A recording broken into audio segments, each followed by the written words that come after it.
Atenção, porque o assunto é explosivo. A Casa Branca, por meio de uma de suas porta-vozes, deixou claro que os Estados Unidos podem usar até mesmo o poder militar em solo brasileiro, sob a justificativa de garantir a liberdade de expressão. A declaração ganhou força após recentes debates internacionais sobre censura, eleições e perseguições políticas. Michael Shellenberger, jornalista conhecido por suas investigações e pela divulgação dos Twitter Files, foi um dos que levantou esse alerta. Ele destacou que não apenas na Europa, mas também no Brasil, candidatos têm sido alvos de restrições e perseguições judiciais, o que levanta sérias dúvidas sobre a lisura dos processos democráticos. Schellenberger lembrou ainda que ele próprio enfrenta investigações no Brasil simplesmente por publicar informações de interesse público. A fala da Casa Branca reforça a posição de Donald Trump, que tem dado sinais de endurecimento em relação ao Brasil. Segundo a representante Caroline, a defesa da liberdade de expressão é prioridade absoluta do governo norte-americano. E isso não é apenas retórica. Além de sanções econômicas e tarifas contra produtos brasileiros, Washington já fala abertamente na possibilidade de recorrer à força para garantir esse direito fundamental. Na prática, esse recado se conecta diretamente ao julgamento de Jair Bolsonaro. O ex-presidente se tornou peça central nas tensões entre Brasília e Washington. Trump e seus aliados consideram que o processo contra Bolsonaro extrapola o campo jurídico e se transforma em perseguição política. Essa visão tem servido de combustível para justificar medidas mais duras, inclusive contra autoridades brasileiras, como o ministro Alexandre de Moraes, alvo de sanções internacionais.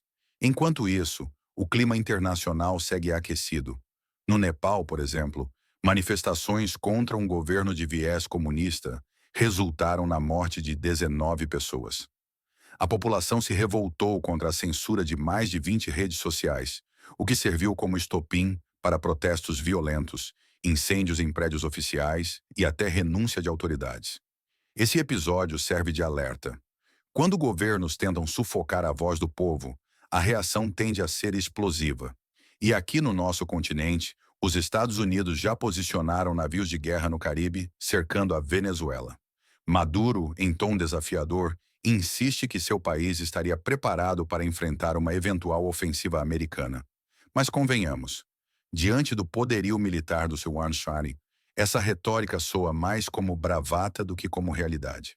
No Brasil, o 7 de setembro, tradicionalmente uma data de celebração da independência, mostrou um cenário desanimador.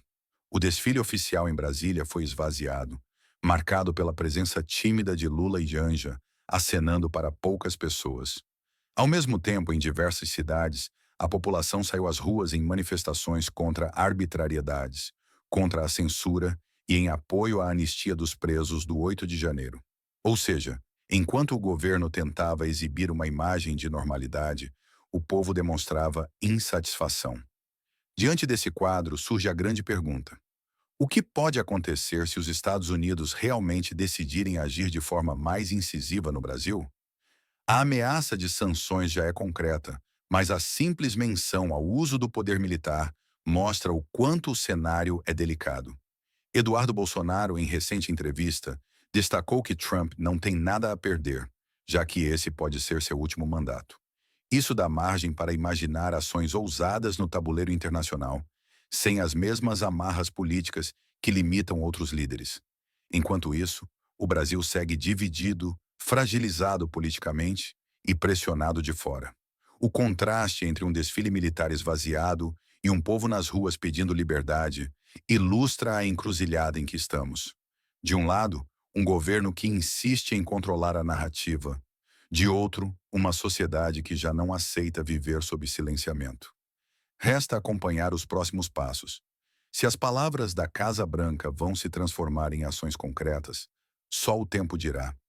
Mas uma coisa já está clara. A liberdade de expressão voltou ao centro do debate internacional e o Brasil se tornou palco desse embate.